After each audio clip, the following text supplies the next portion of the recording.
All right, so there is quite a long delay, but we're going to work with it. So hello everyone, I'm Barak Chamo, media artist based in Brooklyn, New York. Thank you for joining me for this alternative last minute presentation of alternate sites. It's a brief talk and a virtual walkthrough of works on view in my first solo exhibition in New York, Sheer Appearances.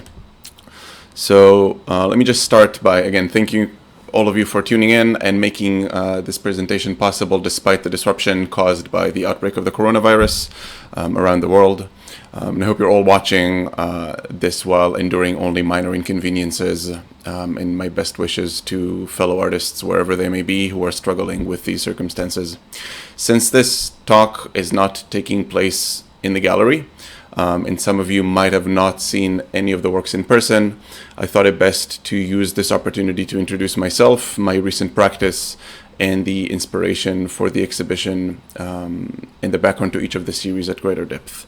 But first, I really just want to thank the wonderful team who helped me put this exhibition together and make it a reality.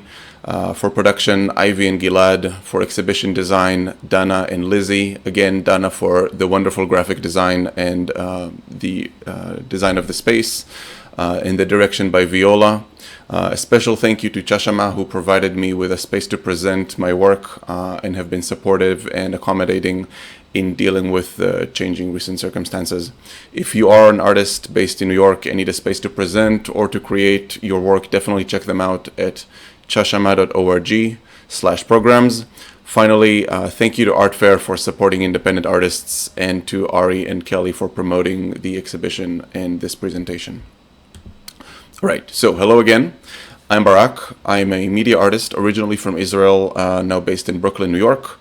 I graduated from New York University's Interactive Telecommunications program, aka ITP. And if I had to concisely describe my practice, I'd say it's rooted in a view of technology that reimagines its role in our lives. And it sees it as a social consequence rather than some kind of independent, innate force, and attempts to draw attention to the ways that technology transforms our view of the world. Earlier on, and especially while still at ITP, this resulted in, for example, robots that perform to machine-read poetry to comment on the fact that we communicate with machines in human-readable language, and it seemed quite both redundant and absurd. And see what happens when beautiful language in the form of poetry is mechanically translated into robotic movement or dance. Or in machines of production that were repurposed to perform tasks continuously, repeatedly, and defy their original intent in the automation of labor. I later became more interested in how our literal view of the world is mediated by technology, and how our own images as well. So this project, for example, called Panopticon, is inspired by Jeremy Bentham's architectural model for social control, or for a prison, actually, and Foucault's later critique of it, that uses face recognition technology to reveal the hidden ubiquity of mass surveillance in urban cities. I used to live in London before coming to ITP, between Israel and New York. London is known to be the most heavily surveilled city in the world. My partner who worked with me on the project, Tong Wu, also a student at ITP, lived in Beijing, which is the most surveilled city in China. So this is something that we see and unsee around us all the time. And this was the first step in the direction of the works in this exhibition, which focus on perception and the limits of perception. I think a good place to start, before I spoil the surprise again, a good place to start in introducing the scope of the exhibition is with one of my favorite quotes by Marshall McLuhan.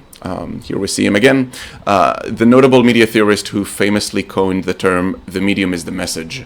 Though he used the term media and technology interchangeably, but this quote is not that. It's not "the medium is the message," rather it's from the Gutenberg Galaxy, another publication by McLuhan, and it reads, and pardon the long quote, "If a new technology extends one or more of our senses outside of us into the social world, the new ratios among all of our senses will occur in that particular culture. It is comparable to what happens when a new note is added to a melody. And when the sense ratios alter in any culture, then what had appeared lucid before may suddenly become opaque, and what had been vague or opaque will become translucent.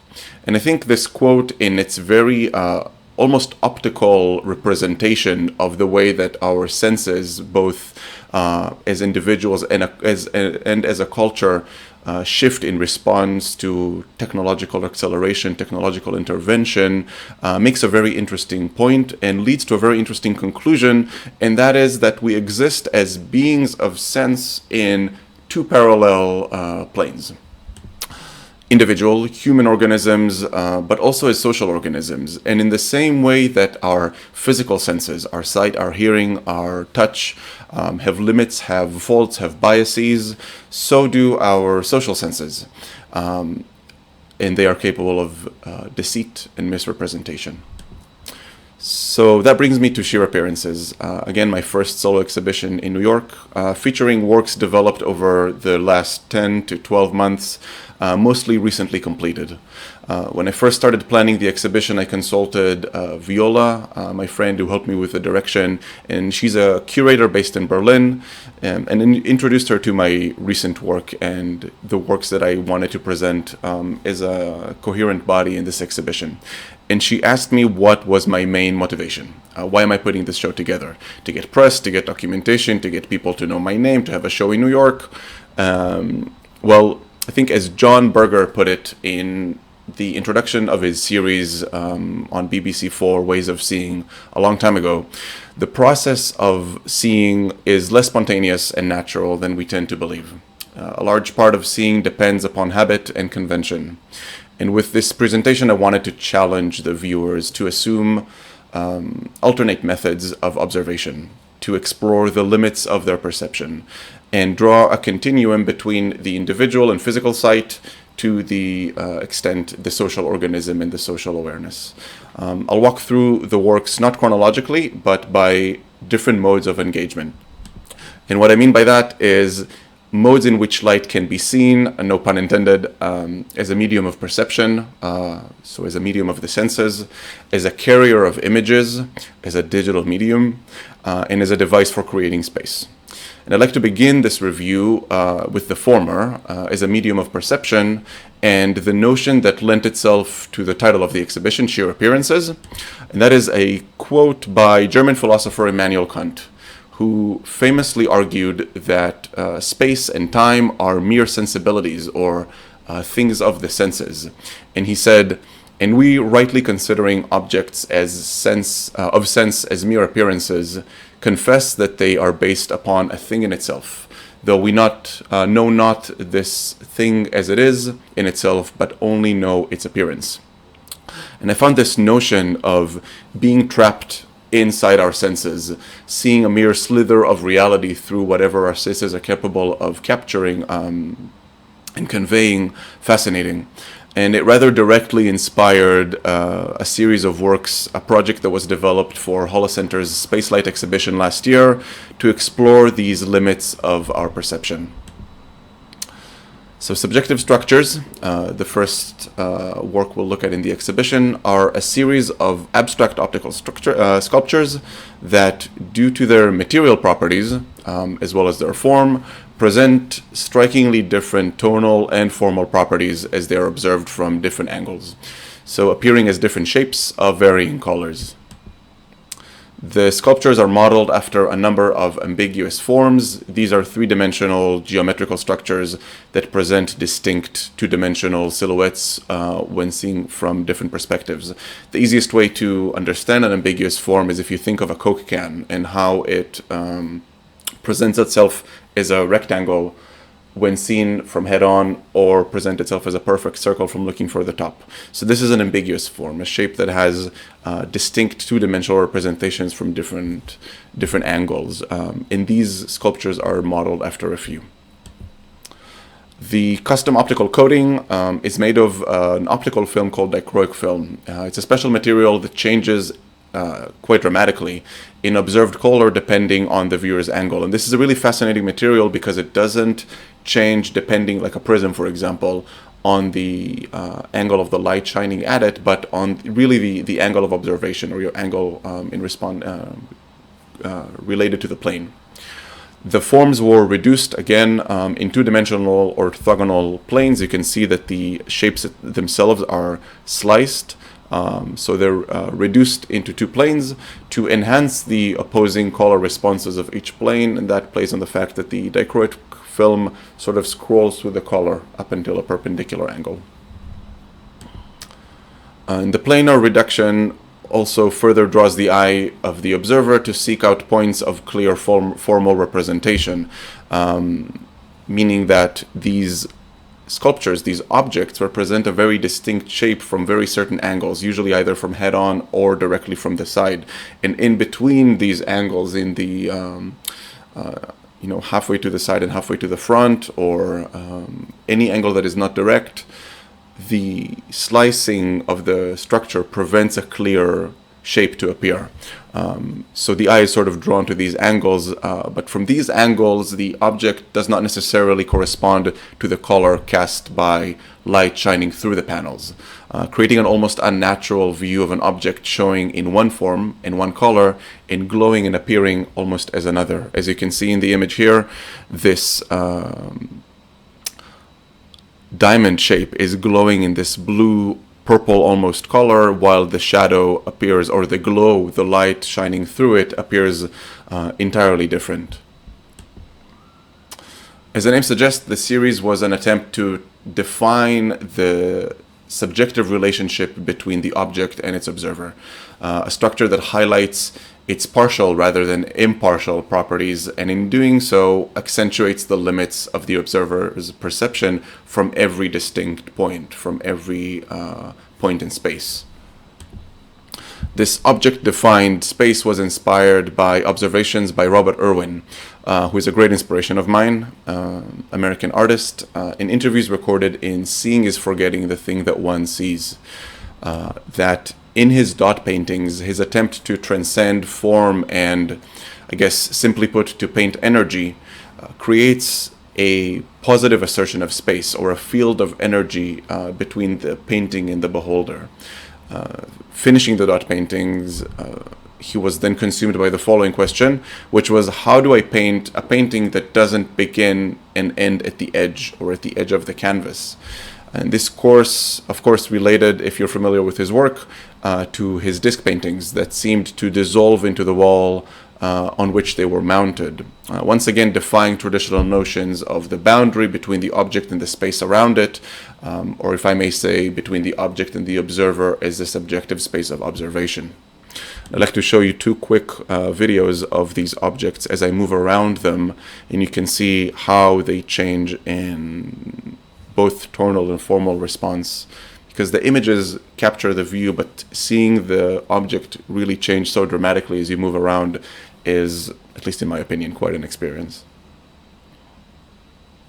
So I'll play this again so you can see exactly the moment when the shape really presents itself as a defined view that sort of appears when you reach these points of clear two-dimensional representation, whereas there is more of an ambiguity as to the form in between. I didn't go as far as all the way to the wall where you can see a more distinct pyramid. Here is another one that is the diamond and the disc. And again, you can see the colors changing from this teal, more transparent teal, to a more opaque blue, through some pinkish tones, and back to the teal and the diamond that appears from the side. So as subjective structures acknowledge the limits of our perception through space, another dimension in which Kant suggested we are trapped in our senses is, of course, time. And seeing through time was the subject of the next study, Slow Light, a photography project made in collaboration with Ivy Huang during her residency at Getaway in upstate New York. We used ILDA lasers. These are lasers that can be programmed kind of like a video projector to create a distinct image, but in laser instead of typical video, and projected very simple geometric forms onto the darkened forests of the Catskills Mountains. Using DSLR cameras calibrated for long exposure times, we captured every moment of interaction of the laser with mist in the air, clouds, rain at some point, snow at some point. We were outside at 3 a.m. for quite a few hours. And the resulting images, as you can see, reveal these volumes of traveling light that accurately trace the shape, the 3D extruded shape of these projected forms that are invisible to the naked eye. When we were there, we could see slithers of the shape when a cloud would go by, or there would be some more dense mist. It was raining very heavy, but really, like, clicking the DSLR shutter and waiting for 8 or 10 or 12 seconds and seeing these clear, distinct volumes appear was quite amazing and also very satisfying. And of course, a light volume could be captured in a similar fashion using artificial mist, like the one you would find in clubs or music festivals, but we didn't want the images to borrow an overtly sci-fi aesthetic. When we wanted this to be the result of an interaction between light and the natural elements or the natural forces, and by capturing the interaction between electric light and the natural environment, the perfect traces of the laser are sometimes broken or made more gritty, I suppose, in a way almost reminiscent of 3D or natural or volumetric analog film grain. I really like how these distinct particulates of water or snow or whatever it was at the time were glowing through the laser and shining just enough to be captured through this long exposure, and we get this really intricate surface of the volume that is both translucently filled through the emission of the mist, but dotted through these speckles of probably water particulates. As the laser collided with trees and branches and anything that it was in its way, volume shadows appeared. So these are the lines that you can see here traced as the shape begins to sort of disintegrate on the surface that it interacts with, further breaking the perfect form of a circle or a diamond or whatever we were projecting as it interacts with the natural world, with the real world. Areas where more rain went through the clearing, as you can see here, in the trees, resulted in bright accentuated discs or slices of the image, segments that were bright enough to shine reflected light back to the ground or to the trees, creating really stunning views, as you can see here, this sort of ghostly blue light that shines on the ground. My favorite shot of all, despite being blurry, unfortunately, and didn't make the cut, is the one in which the diamond volume we were projecting was shining between two trees. Casting a light on both. Actually, you can see that both of these trees are lit by the laser and being occluded by one, depending on the angle that we were taking the photo in. And the light in the photo gains so many physical properties of space, being occluded, being arranged between other objects in space, that it becomes almost a tangible object. And this tangible and intangible nature of light brings me to the next work in the exhibition. The thus far untitled and so temporarily known as The Room at 320 West, which was the address of the gallery. This is an experimental light installation made in collaboration with Gilad Dor and Dana Elkis, who I mentioned before, that was devised in response to the space in the gallery. In particular, a small empty room that was inside the gallery with clean white walls and lined with windows that provided a view from two sides. But as much as this was an immediate response to the space and the weird affordances of that makeshift gallery, it was also a culmination of ideas and experiments developed during a month-long residency in Mass Mocha's studio program ran by Asset for Artists. Thank you very much for having me during the month of January of this year.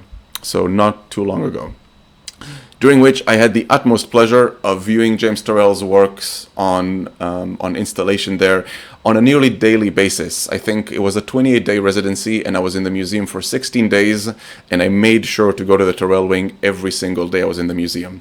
So definitely an ingrained impression, but So again, the second light and space artist, Robert Irwin, is the first that inspired the work. Again, James Turrell's masterful, really, control of light is a lasting inspiration. And I didn't come across it first in Mass MoCA. To be honest, the installations from James Turrell were one of the main residency reasons I applied for the residency. I first saw it in PS1, in MoMA PS1 in Queens.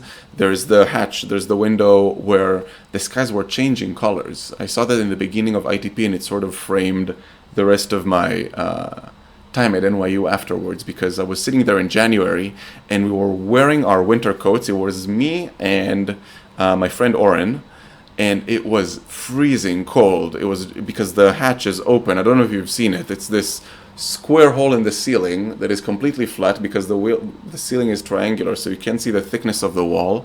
And there are wooden benches around, and I think it started raining on us at some point, and there's no glass, so it doesn't interfere. And as the walls change in color, much in the same way as they do in this shot of Perfectly Clear, it becomes a solid color. But the interaction between the color of the sky and the color of the walls changes the color of the sky, which is remarkable, especially when the walls turn really deep blue. And compared to the deep blue of the walls, the ceiling is not as saturated and the sky becomes gray. It goes from blue to gray in the blink of an eye. Over a few seconds because your eyes are adjusting, but it's this incredible sensory experience of a transformation. I later saw this again when I visited Naoshima, the art island in Japan, with my brother.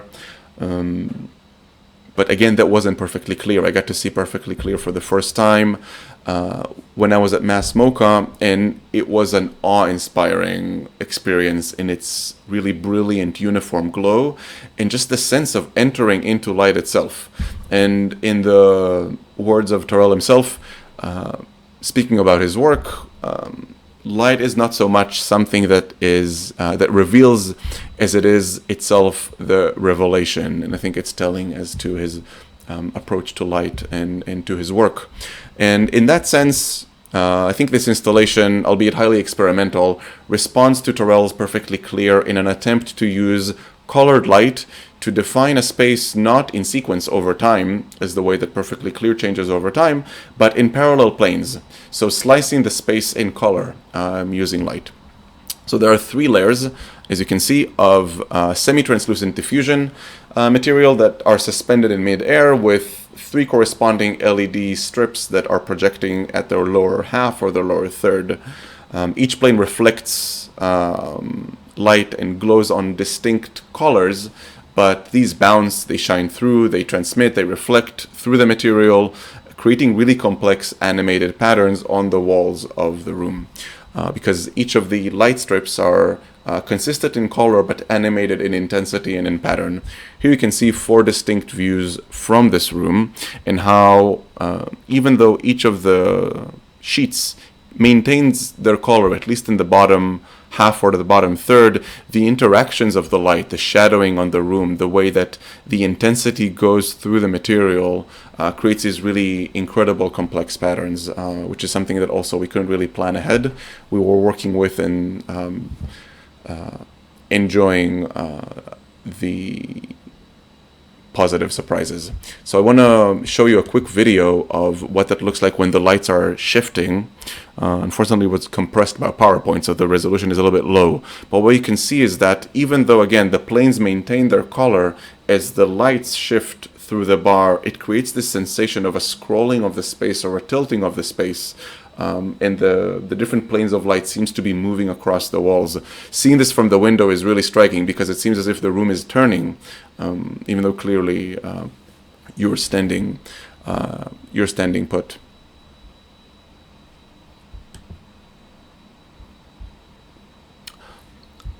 And while this installation was presented very much as a work in progress, even said so on the wall, I'm definitely going to keep exploring different approaches to denoting space with light and color, as well as experiment with the compound interactions between different facets of defining space with light and how they project and transmit and emit light themselves. They become almost these expanded projectors. The projects shown so far, including this experimental work and the previous works, stride on the use of light as a means of creating space in a mode of perception, and I'd like to switch gears now and turn to the third method of observation, which is light as a carrier of images. So I think a good place to start when talking about images in this sense, especially from the perspective of light as material, are the units of light that make up the electric image. As in any display, digital images are not continuous like the real world, up until to the subatomic level. They are made of discrete units of information, quantized into what we know as pixels. As an ITP student, I was used to programming physical pixels, as you can see here. This is called the NeoPixel, quite literally, and it's a programmable LED, so you can think of it as a chunky single pixel. But I used to program them as individual units of light. But these were often used in projects as ambient lighting, just a simple light source, or as some kind of indicator. And really the credit goes to my good friend Jason Young, who I now share a studio with, who introduced me to the potential of physical light units and programmable physical light in the making of images. This is his beautiful work that was also presented in Holocenter's Space Light exhibition, Unus Mundus. By the way, he is making pioneering headway in light art, and I highly recommend you follow his work at Bushwick Lightbox, either on Facebook or on Instagram.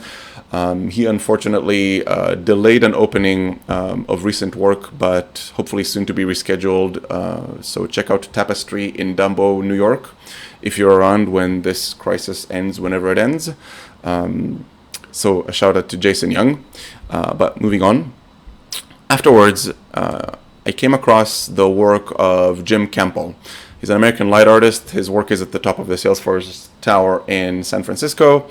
And I saw this piece running falling at the Whitney's programmed exhibition. I think it was more than a year ago by now, I think.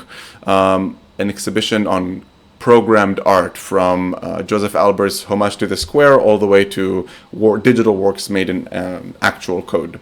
And for me, seeing this work was a real moment of inspiration because Campbell's use of the physicality of the light, a discernibly discrete pixel that you can see, nothing that he shies away from, trying to increase the resolution as we seem to tend to do. The image that is, again, pixelated, yet I could make up the running figure, man or woman, and the soft quality of the light as it was interacting with the physical diffusion. It was a really chunky piece of acrylic. And really seeing this physicality of the light extracted from an array of red LEDs while it is making an image. I found that his work had almost a painterly quality to it. Breaking up the image into points, you can see how low they get in resolution, but they come together as an image when they are seen from a distance. In a way, these light compositions were screens, but not the kind that I was used to seeing in 4K resolution, presenting this sort of oversaturated hyperimage of reality. Rather, they were screens that are suggestive, they were subjective, and they were open to my own experience and interpretation. I'll go back for 1 second. If you've seen the train and you're my friend, you probably know what's coming. So here comes the moment of a brief intermission from light art to share a personal obsession. And again, apologies to any of my friends who might be watching and have heard this story about 1,000,000 times. So a few years ago, I was traveling in Japan, going from Tokyo to the North Island of Hokkaido, to Sapporo. And on board the Shinkansen, the Japanese bullet train, I was traveling in early January, which is not yet the season in Hokkaido. The snow sculpture festivals where they build these huge contraptions is in early February. So I was pretty much alone on a train car on a bullet train for a whole 8-hour ride. Now, the Shinkansen is extremely fast. It's really, really, really fast.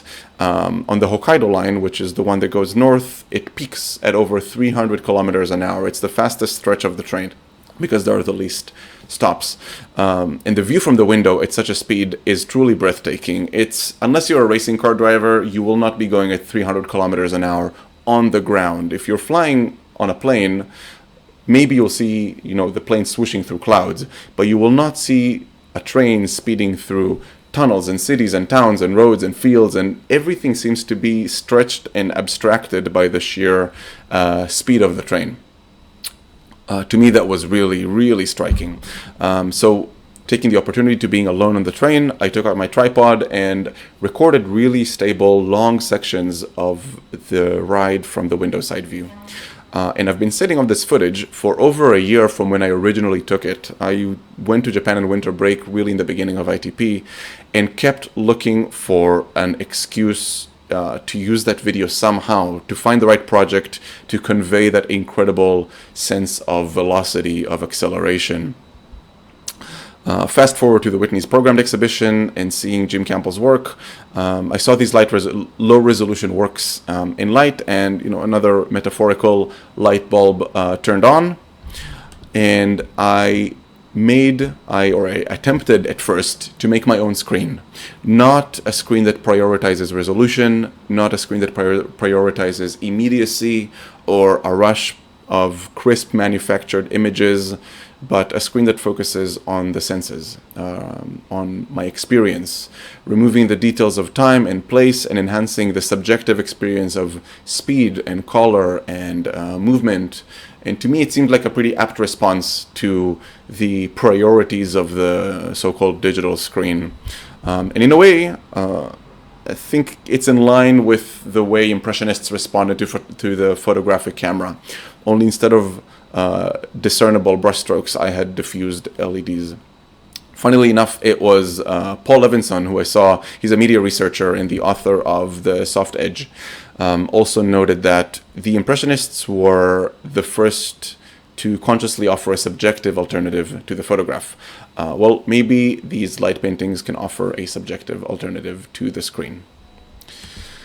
Well, it took some time to study the diffusion of LED matrices and translate the video to a low-resolution matrix. The result was the first light painting, Hokkaido, inspired by that ride on the train. And as I was continuing to experiment with this new medium, different moments in life started striking me as ones that could be translated into light paintings. I started seeing things through how they will diffuse on these frames. So I began to capture them. The first one, as I mentioned, was Hokkaido. And I think this image manages to capture quite well how the details are stripped away and the movement becomes these strips of color.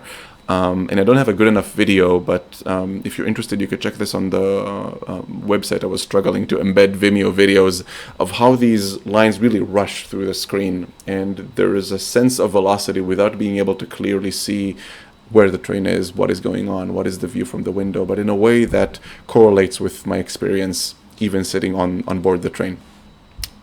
So as I mentioned, I started seeing scenes in life that were inspiring me to try and translate them to the matrix. The next one was a light painting of a sunset captured from the balcony of my parents' house that oversees a field, and because of the angle and the months of May, the depth of the sunset is really incredible, and you can see the sky as if the vanishing point almost stretches away from you. Also a shout out for my dad for keeping on recording videos for me. But the trying to capture the gradations of the horizon as the sun sets. And you can see that the slowly evolving scene really captures these interactions of color on the horizon, from the hot spot of the sun that is discernible to the way that we reach the blue tones of the sky away from the sunset. But as the image evolves, because these are animated, another view is revealed that conveys the brilliant glow of the sun right at the moment of the sun setting.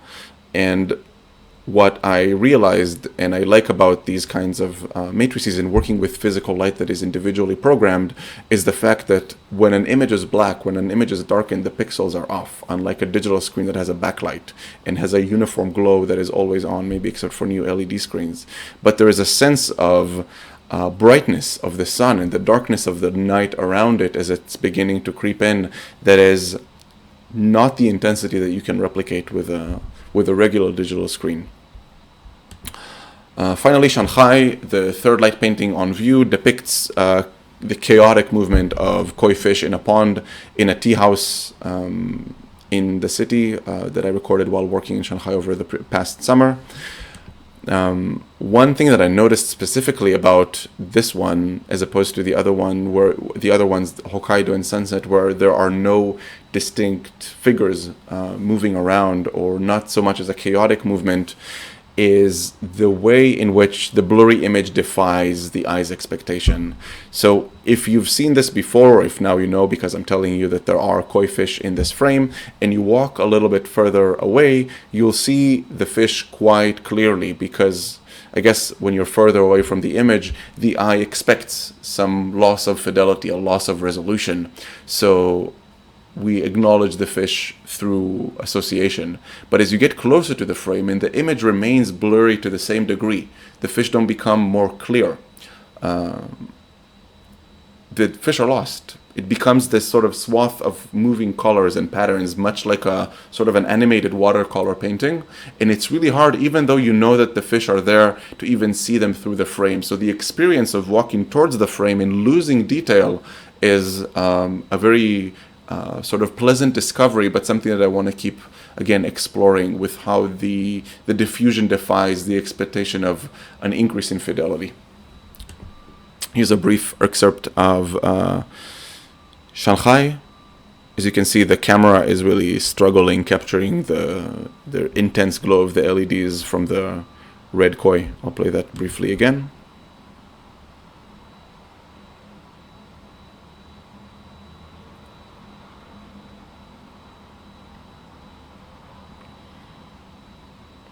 After a period of experimenting with light painting frames, you can think of them as light canvases, and in the canvas breaking spirit of Robert Irwin with his disc paintings, I began to experiment with new configurations of LEDs that still presented an underlying image but was breaking through the sort of square or rectangular mold.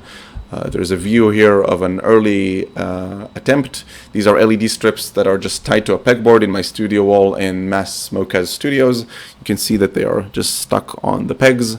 But the key in the image is not just the physical construction, but the fact that there is an image overlaid onto it. If you pay attention, you can see traces of 3 white lines crossing the scattered strips. You can see one here continuing through the space, another one in the bottom continuing through the space, in the beginning of a third. So it's as if each strip is aware of its position on the wall and can sample a part of an overlaid digital image. So it's as if these pegs are X and Y coordinates, and based on the position of the strips on the wall or within their own composition, they can sample information from an overlaid image. Now, again, to me, this was an experiment that began with exploring the tangible or material nature of light when it breaks out of a frame or out of a screen or a defined image, but was eye-opening because the overlaid image, which was just a simple, in this early case, was just a simple sweeping pattern of black and white, just a gradient that was revolving and rotating around, resulted in such a complex pattern. You can see this here. You can hardly see that these are gradient lines. It resulted in such a complex pattern as it was fragmented upon this new sort of reduced geometrical display. So I knew I'm onto something. As the pattern rotated slowly, as I mentioned, the lines go in a circle but rotate, and we'll see a video of this in a second, a moire pattern, or like an interference pattern, began forming at the point of reversal where the gradient was aligned with each of the strips. So when the gradient was aligned with the direction of the light flowing, and with each one, there was this reversal of the light that caused a flicker that was really disorienting. It was interesting to see how a simple image as a gradient can induce almost a vertigo-like effect by how it was clashing with the physical properties of this makeshift display and the alignment of each of the light bars. So I kept developing the method further into a single construction made of just as a single piece, even though the lights are still traced individually, that is presented in the exhibition as a piece named Scramble. Scramble is a light and video sculpture inspired by the rush of human movement in Shibuya Crossing in Tokyo, Japan. It's one of the world's busiest intersections. If you've ever seen videos of it, or if you've been there yourself, it's the one where people walk around with phones because there are people walking from every direction. There are 6 different lanes of traffic that cross one another, at least for pedestrians. So the physical construction of the sculpture traces a section of the subway network crossing Shibuya Station in Tokyo underground. So these trace not all of the lines, but some of the lines directly below the pedestrian intersection. The lights embedded in the frame then sample a composite video of pedestrian traffic in the crossing above, so foot traffic, composing with a similar rotating pattern of a crossing-like configuration of lines that intersect again in the same form of moire pattern with the construction and accelerate through as the pattern revolves. To me, that's an interesting way of representing the disorientation or the reduction of information as we subject ourselves to something like the subway system, which is such an unnatural way of traversing large distances. Instead of walking around a city and being able to navigate plainly and naturally by seeing the world around us, even if we're surrounded by a swarm of people, we can orient ourselves. If we go underground into the subway and we enter in point 1 and leave in point B, and in the middle we have no idea where we are completely subjected to the flow of one of these paths. And if you've been to the subway in Japan or in China in rush hour, you'd know what I'm talking about, but this is also very similar to taking the L on a normal non-corona day. So here's a brief excerpt of Scramble in a video. And you can see that as the pattern revolves, these patterns of light revolves, it creates these fast accelerations of light that are caused by the pattern, the lines of the gradient aligning with the light bars and causing this flash when they are perfectly in sync, as opposed to seeing discernible moving points of light when the line and the gradients are perfectly opposing each other or orthogonal to each other. Fittingly, as we reach the last stop of our tour, we'll reach the first real screen, albeit with some intervention by myself. This is a series called Split Screen.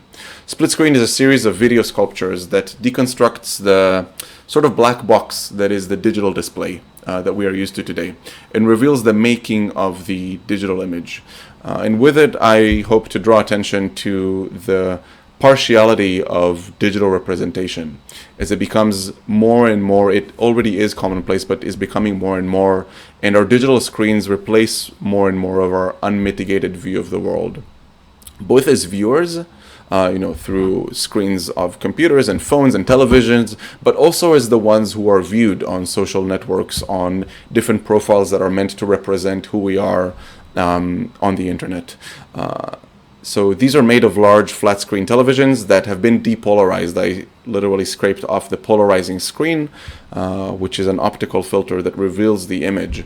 And when the polarizer is removed, the LCD layer can still make the image, but you can't see it. So what you get is these completely white surfaces. And despite them being functional, they show nothing again but white light. Rather, glimpses of the image can then be reconstructed when the screen is seen through shards of new polarizing film that is suspended in the air in front of the screen in varying distances. So when you look at hopefully you see my mouse, but when you look at these screens through one of the polarizing shards, suddenly the image reveals itself. Now, depending on the angle of each of the polarizing shards, again, a very interesting discovery in working with polarizers and LCDs, you might reveal the original image, or if the polarizing sheet is rotated by 45 degrees, you might reveal an inverse image. So the same as looking through a negative of an old photo or doing an inverse operation in Photoshop. If the polarizers interact in different ways, they might multiply or cancel off. So these new and physical interactions of light are added to a medium that is otherwise traditionally perfect. Or we would consider a screen to be broken if we would see these kinds of images. In their fractured state, the distorted images, at least in my mind, allude to Hito Sterl's poor image in her closing of the defense as part of her writing Wretched of the Screen. She says, the poor image is no longer about the real thing, the original. Instead, it is about its own real conditions of existence, about swarm circulation, digital dispersion, fractured and flexible temporalities. The two split screens that are displayed in the exhibition respond to that theme of the poor image, albeit not in resolution, maybe in completeness of representation. The first, connected, as you can see, to a live camera, fragments the image once again digitally, the image of the viewer captured in real time, into a broken portrait, sort of a cubist broken portrait that sweeps across the screen, reminiscing the scrolling of a social network feed. With this version of the screen, I wanted to address the fragmentation of our own identity through digital means of communication, primarily social networks, as we force ourselves and our personas, whatever, into expected molds of representation in platforms ranging from dating apps to LinkedIn to Facebook to Instagram, and social networks for professional platforms, and the degree to which these forms of communication have become not only a partial but often a complete replacement for unmitigated modes of communication. What I mean by that is that when we interact through Instagram, through Facebook, through whatever platform, I feel at least that sometimes we forget that this is just a partial representation. This is not the real me. This is not the real people I am talking to. Especially what I mean by partial is that, complete rather than partial, is there are many relationships that exist purely within these platforms, and we forget that these platforms establish modes of communication to which we need to form or fit ourselves as a kind of protocol. The second screen in the series plays a composite video. And it presents stock footage of a slowed down river. It's the kind that you would see if you go to Best Buy and you want to buy a television and they have these super high definition, crisp videos of slowed down water flowing or whatever to get you to buy the latest 8K monitor, or as a screensaver on your Apple TV. It's a view of nature that is used as a sort of subdued, sterile backdrop to a human-centric world. This is something that is aesthetic. This is something that is in the peripheral as a beautiful set dressing to our life. It's composed over a first-person account that's really terrifying, of a woman attempting to save her house from the bushfires that raged through Australia up until a month ago. Just a few days. The fires were put out just a few days before the exhibition opened. And I found this juxtaposition very disturbing. I was actually quite reluctant to use that video, but decided to do so anyway. But it's only because it's also representative of the distance between those that are affected by anthropogenic climate change and those who maintain an almost forceful ignorance to the current state of the world. With this, so I think it brings us back to where we started, as you could already see, with this observation by John Berger, once again from his series Ways of Seeing. And I would like to end on adding, the process of seeing is less spontaneous and natural than we tend to believe. A large part depends upon habit and convention. And I will add, and we must be diligent to uncover what is both personally and socially unseen. I think part of the potential of being an artist whose medium is technology, is media, is the ability to stride these two planes, the plane of the observer and the plane of the maker of technology. Being able to see technology in isolation from its use, from its intended impact, and really seeing what is not meant to be seen. Thank you very much all for joining me and sticking through this hour-long review and virtual walkthrough of Sheer Appearances. Again, my first solo exhibition in New York. If you'd like to learn more about my work or get in touch, you can go to Barak Hamo at any of these conjugations. So barakhamo.com, on Instagram at barakhamo, or you can reach out over Gmail. There seems to be an incredible delay in the video, but if anybody has any questions, feel free to ask, and I'll probably be able to reply in 15 seconds, and maybe we can get that rolling. So yeah, I'll watch the video on YouTube catching up with you all, and if you have any questions, feel free to ask.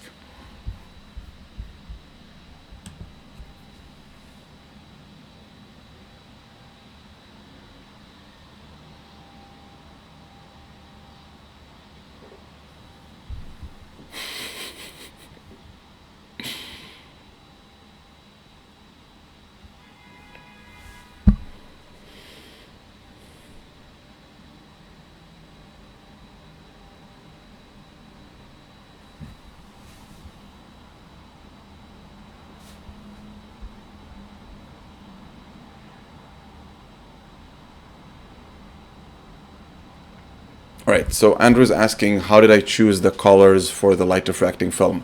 Well, you can't really choose the colors. The optical film responds with as far as I understand, with a subset of HSL, and it really comes in two forms.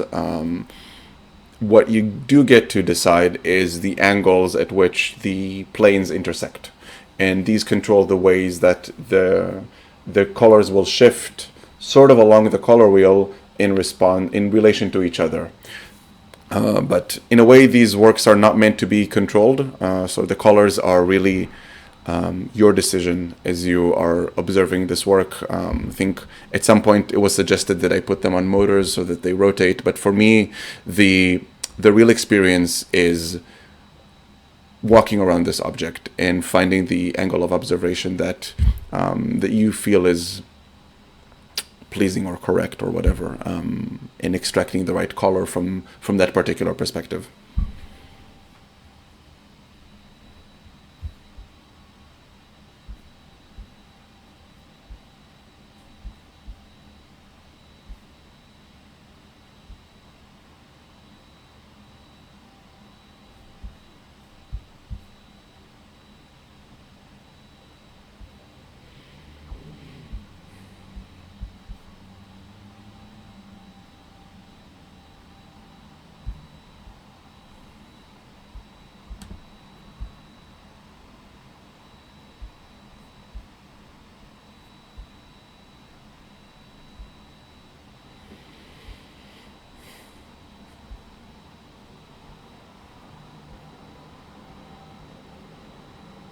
All right, so if that is all, I think we'll wrap it up. If you'd like to reach out, all right.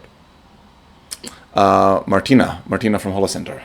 What am I looking to explore next? Well, I have spent most of the time at MassMocha exploring a few different ideas, but the majority of the time was spent around developing a complementary approach to denoting space to subjective structures. Subjective structures is very much around an orderly reduction of the plane, whereas I'm now trying to experiment with understanding the perception of 3D volumes or 2D volumes through the minimum number of points in space as they are randomly scattered. I can maybe share a quick image of what that looks like. I think that is on Instagram.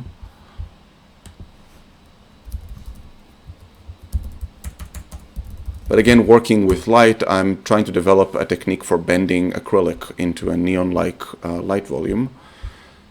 So these are, I'll drag this in here. So these are initial sketches of the ideas that I'm exploring. So the same notion of a ambiguous form, but instead of denoting it through planes in space, through lines intersecting and crossing, sort of refracting within the form inside each one. And the method I'm exploring for actually denoting that space is by bending acrylic and running LED tube inside. This is even brighter than neon, to be honest. It's an incredibly bright continuous line of light. So I'll hunker down and keep on developing this method as soon as I get back in my studio.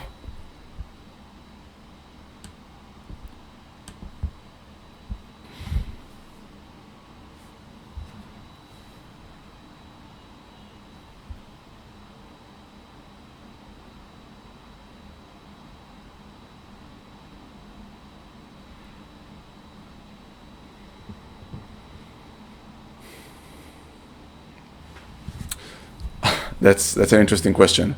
I think it's definitely connected, and I think what I wanted to illustrate with the title was not so much that the in Kant's view, what we see is a mere appearance, as if it's a reduced view of reality. But I wanted to highlight that subjectivity, that partiality, that limited scope of our personal view and our social view, and bring it to the forefront of this exhibition and in the works that are displayed, to draw attention to it, not as something that needs to be sort of compensated for, but something that needs to be acknowledged. And in the same case of the train, I think the speed was the determining factor in what was making the experience, and it really is entirely made of velocity, just the sheer speed of the train. So yeah, definitely connected.